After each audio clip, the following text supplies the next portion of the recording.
Hola mis queridos hermanos y bendiciones. Aquí su querido hermano Edward. Quise hacer este video para compartirle parte de lo que es mi vida y que nos conozcamos más, compartirle parte de mi testimonio, quién soy, dónde vengo. La mayoría de personas que ya me conocen, pero que no conocen parte de lo que fue mi vida dentro del Evangelio o en realidad de dónde vengo.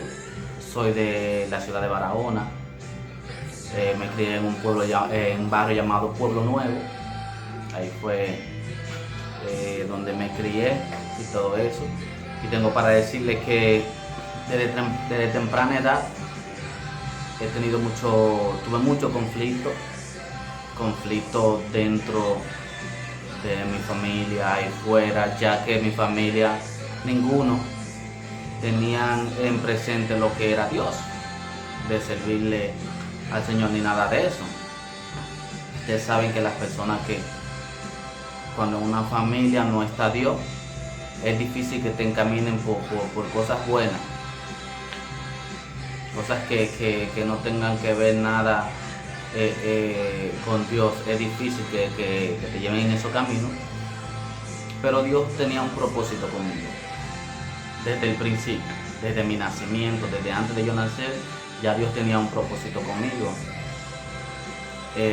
Antes de yo nacer, mi mamá salió embarazada de 2 mellizos, 2 gemelos, y le dijeron que ya no iba a tener más hijos. Y de pronto que quedó otro muchacho en la barriga, y ese era este servidor, era esta persona. Cuando yo nací ya todavía no había cumplido el año cuando mis 2 mellizos murieron. Mis 2 gemelos habían fallecido. ¿Qué sucede? Que eso lo tomaron por el lado de lo que es la brujería, digamos así. Y a la edad de mis 9 años, con a los días, ya yo tenía un altar donde yo leía las tazas, donde se hacía fiesta de palo. Participaba mucho en lo que era fiesta de gaga y eso. Fui bautizado dentro de la brujería. Me decían que yo había sido escogido para ser brujo, pero Dios tenía un propósito conmigo.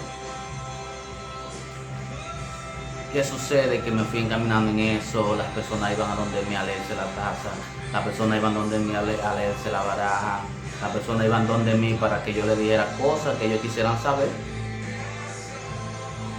y me pagaban por eso. Todo eso. Pero no sé, siempre tenía esa inquietud de a pesar de mi niñez, de si lo que estaba haciendo estaba bien o estaba mal. Simplemente sucedía. Alguien venía donde mí a leerse la carta, alguien me lo susurraba en un oído, alguien invisible, para decirlo así, para que me entienda, solo lo escuchaba y le decía a la persona eso. Y ya me tenían como el brujito.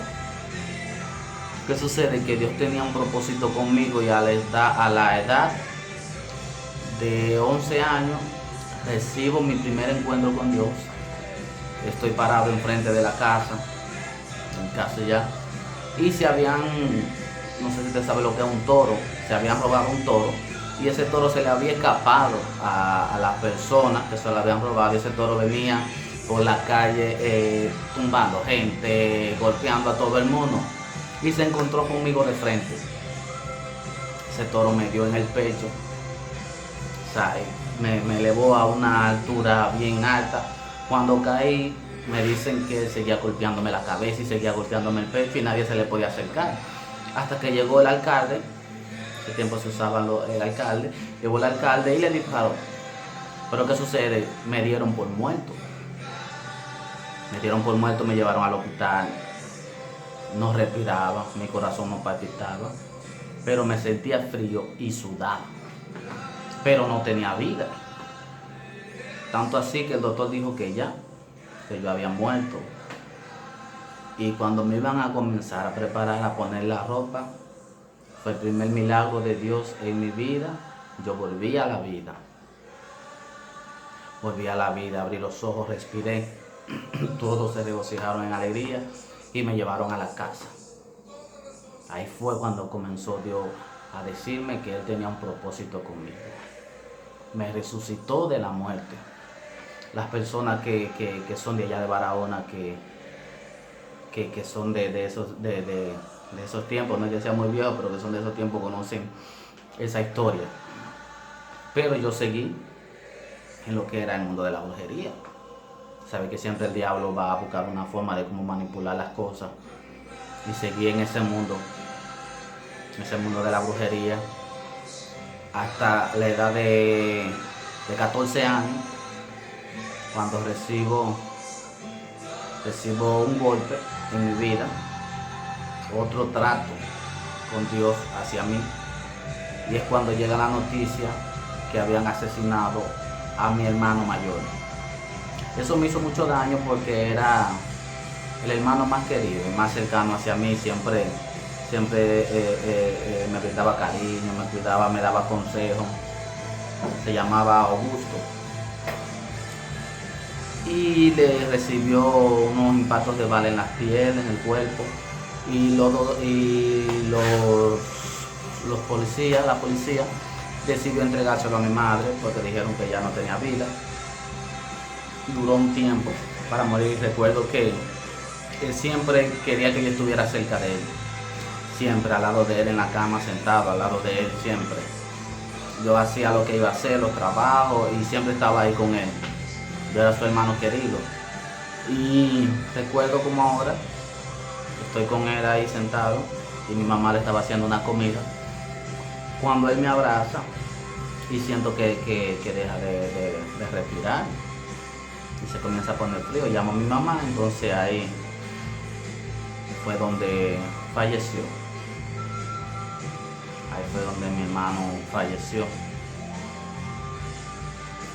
Y recuerdo que en la recorredera, eso y esas cosas, yo comienzo a quedar inconsciente. Cuando caigo en la cama, estoy quedando inconsciente, pero escucho y veo ese perro negro que entra a la habitación y se para enfrente de la cama. Pero nadie lo está viendo, solo yo. Y veo que ese perro negro está ahí al frente de la cama y cierro los ojos. Cuando abro los ojos, ya yo estaba en otra casa, en otra cama con la ropa puesta, y me dicen que yo había muerto, que estaba frío, que no estaba respirando, que mi corazón no palpitaba, pero que era extraño porque yo estaba frío. Y que ellos me midieron con una cinta roja y que volví a respirar. Mi segundo encuentro con Dios. Por segunda vez Dios me rescató de la muerte. Yo no estoy volviendo al Evangelio, ni estoy haciendo esto por lo que está pasando. Sí, da pena y sabemos que tenemos que buscar de Cristo. Estoy volviendo al Evangelio porque yo entendí el llamado que yo tengo, el llamado que Dios me hizo, que no es desde ahora. No es desde ahora. Pasó ahí todo eso, por segunda vez Dios me resucitó de la muerte. Pasó todo, el entierro y todo eso. Después, ya a la edad de cuando cumplí los 15, que iba rumbo a los 16, decido irme a vivir a Santo Domingo, donde mi hermana es adventista. Allá comienzo a ir a la iglesia adventista, no tenía otra opción, pero ya estaba lejos de lo que eran los asuntos de la brujería y eso. Después regreso de nuevo a Barahona y entro a la iglesia evangélica. Voy pasando en la esquina de mi casa, el pastor Abel, su esposa Susi, mis segundos padres. Esa persona lo dieron todo por mí. Y fui a su iglesia. Cuando fui a la iglesia a visitar, estaban tocando la tambora y la güira, y eso me llamó. Y fue increíble para mí, me reconcilié, pasé, me convertí. Y en poco tiempo comencé a tocar lo que era la tambora y la güira, y comenzó a despertarse en mí ese amor, esa pasión por la música. Pero había un problema. En mi mente ser cristiano era solo ir y tocar un instrumento. No quería hacer más nada. Si me quitaban de tocar la tambora, yo sentía que no era cristiano. Y tenía una lucha en mí, una lucha y una batalla muy grande que las personas no lo entendían. Normalmente eso en las iglesias se da, dentro del evangelio se da de que las personas te valoran o te cuestionan por tu vida dentro del evangelio, pero no saben preguntarte qué ha pasado contigo en el pasado, el por qué tú eres así, por qué eres distraído. Las personas muy pocas veces te preguntan eso y aún sabiéndolo no le dan importancia. Son temas muy importantes. A veces es bueno sentarse y escuchar a los demás, saber el por qué, cómo te sientes, si eso te afecta todavía y todo eso. Y esa pasión por la música me llevó a cometer muchos errores porque no entendía. Yo no entendía lo que era ser cristiano. Yo sí sabía que iba a la iglesia y tocaba el instrumento, pero no entendía qué era ser cristiano. Para mí era ser cristiano, uno va y predica, otro canta, yo tocaba el instrumento. Y nunca me detuve a buscar a Dios en espíritu y en verdad, pero Dios tenía un propósito conmigo y no era el tiempo de Dios. No era el tiempo de Dios, todavía había muchas cosas en las cuales Dios prepararme. Había muchas cosas.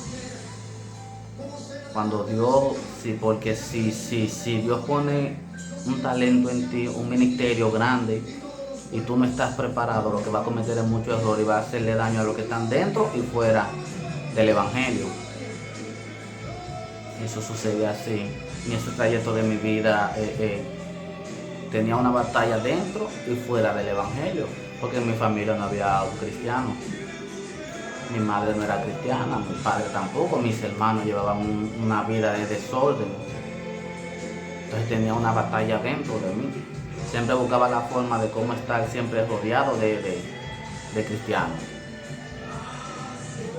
Yo duré más de 2 años durmiendo en el piso de la iglesia porque no quería estar en la casa.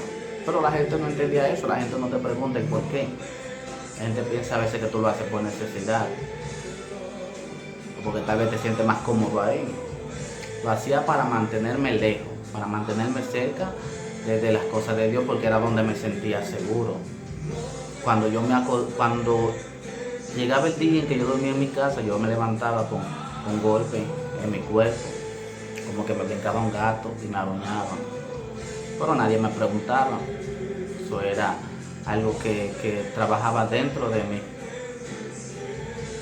Eso era una batalla que yo llevaba dentro de mí personal. Pero la gente no lo entendía.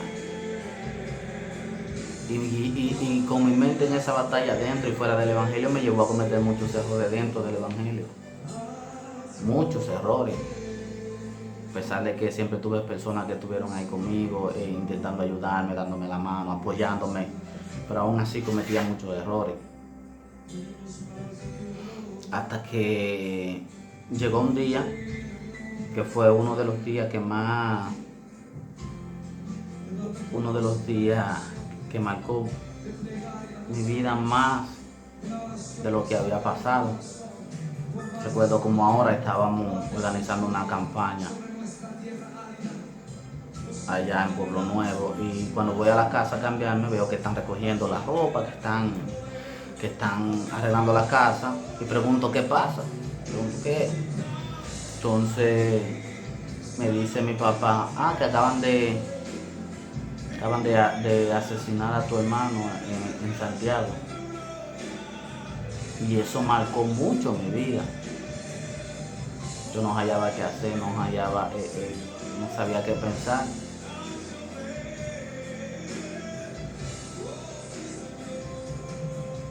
Son situaciones que marcan mucho tu vida. Marcó mi vida y me hizo mucho daño. Después de ese momento en mi mente yo no tenía evangelio. Yo iba a la iglesia y era por ir, simplemente. Y lo que tenía en mi cabeza era que habían asesinado a mi hermano. Y que yo sabía quién lo había hecho. Y eso trabajándome. Y en ese proceso cometí muchos errores dentro del Evangelio que marcaron mi vida y que marcaron la vida de muchas personas. Y la gente me veía y tal vez decía, no, y impío, sinvergüenza, porque mayormente hay personas, en las iglesias se da el caso, dentro del Evangelio se da el caso que es el único ejército que asesina a su propio soldado. Cuando tú fallas, cuando tú caes, más rápido tú encuentras quien te juzgue y te culpe que quien te dé la mano y quien te señale. Y pecaste porque eres un impío y fallaste porque eres un impío. Pero la gente no se detiene a preguntarte, a decirte, bien, vamos a orar, o por qué cometiste este error, o investiga tu vida, tu pasado, a ver qué es lo que te está preocupando. Y ya yo no quería ser cristiano. Después de eso yo no quería ser cristiano, simplemente iba a la iglesia, tenía un compromiso de tocar el piano cuando había que tocar el piano, de tocar la guitarra. Ya el Señor puso un talento y un ministerio en mí de poder ejecutar varios instrumentos. Y en esos tiempos comenzó a moverse lo que era el rap cristiano. Comenzó a salir el Redimido, J.C. Willy, y eso comenzó a despertar esa pasión en mí por el Evangelio. Yo quería hacer ese tipo de música, pero todavía no era aceptable. Todavía los tabús religiosos estaban acabando todavía con la iglesia. Y tampoco había la posibilidad, no era un joven que tenía posibilidad, no era un joven que tenía una persona que me dijera, ven, te voy a pagar una grabación, te voy a ayudar, te voy a dar la oportunidad, no me la daban. Y con las personas que cantaban ese tipo de música yo en Barahona, tampoco me daban la oportunidad de poder hacerlo junto a ellos. Hasta que me tocó salir de allá de Barahona. Salí de Barahona, llegué a Santo Domingo, donde mi hermana, no me sentí cómodo y seguí para acá, para Santiago, que es donde estoy viviendo ahora. Seguí, duré un tiempo fuera del Evangelio, después volví al Evangelio. Después volví, decidí, ya no me sentía cómodo en el Evangelio y decidí que iba a dejar y que me iba a dedicar a la música secular, a ganar dinero. Y me salí del Evangelio y no volví.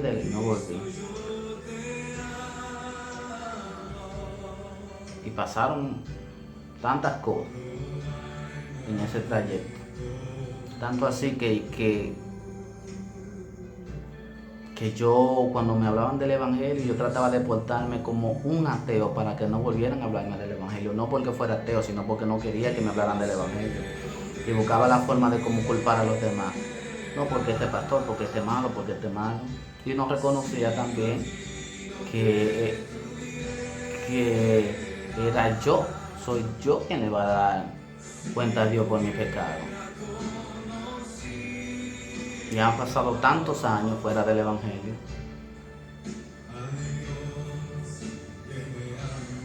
Pasaron muchas cosas. Pero el toque, lo que hizo que yo entendiera, que Dios me estaba llamando y que Él tenía un propósito conmigo, hizo que yo abriera los ojos, fue el momento en cuando le diagnosticaron cáncer a mi padre.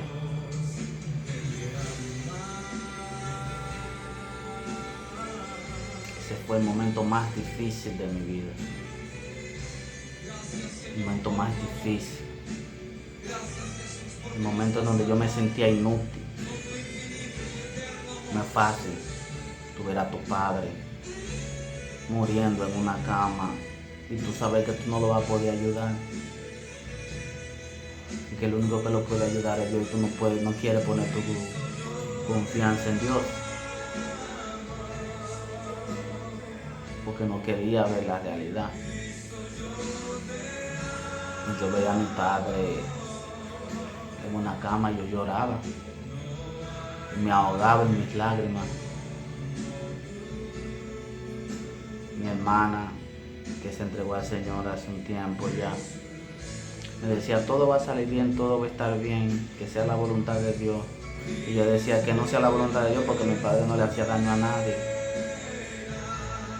Mi padre no le hacía daño a nadie, ¿por qué? Pero cuando Dios tiene un propósito contigo, Él va a hacer lo que sea para que ese propósito se cumpla. Y recuerdo que ese proceso duramos más de 2 meses. Y yo llegaba de tocar, de trabajar, ya que soy músico. Llegaba de trabajar a las 6, 7 de la mañana, tenía que beberme una grega de café y coger para el hospital, hacer diligencia, para la clínica, al laboratorio, y eso era un afán de vida día y noche. Y recuerdo que andaba trabajando, esa noche tenía 2 presentaciones y no tenía señal en el área en donde andaba. Ya cuando venía de regreso a Santiago, comienzan a entrar las llamadas, entrarle la llamada perdida a diferentes de los compañeros, y todo el mundo preguntándome, mira, fulano me estaba llamando. Cuando comenzaron a entrar todas las llamadas perdidas de mi hermana, a esa hora ya yo sabía, ya mi corazón me había dicho que algo había pasado. Y fue tan fuerte para mí llegar a mi casa y ver a mi padre en una caja.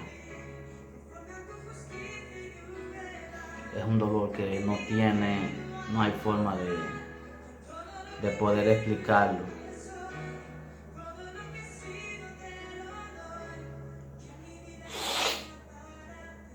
Es difícil, muy difícil.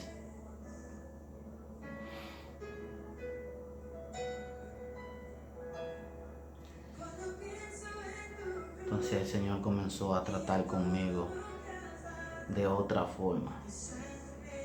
Comenzó a hablarme en la noche, en sueños, a hacerme revelaciones, a mostrarme cosas que pasaban con amigos en el mundo y todo eso. Y decidí volver a los caminos del Señor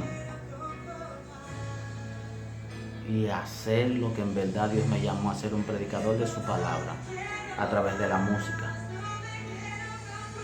Por eso decidí volver a los caminos de Dios y entender que Dios tiene un propósito conmigo desde el vientre de mi madre. Y que Él permitió que me pasara todo lo que me pasó para prepararme, para hacerme más fuerte, para hacerme entender lo que era el Evangelio. Que en este Evangelio hay que llorar, hay que derramar sangre y aprender a valorar a los demás y a valorar la vida. Por eso decidí volver a los caminos del Señor, a predicar su palabra. Y lamento no haberlo hecho antes. Lamento no haber vuelto al Evangelio antes, pero así lo quiso Dios. Y aquí estamos, a guerrear y a predicar.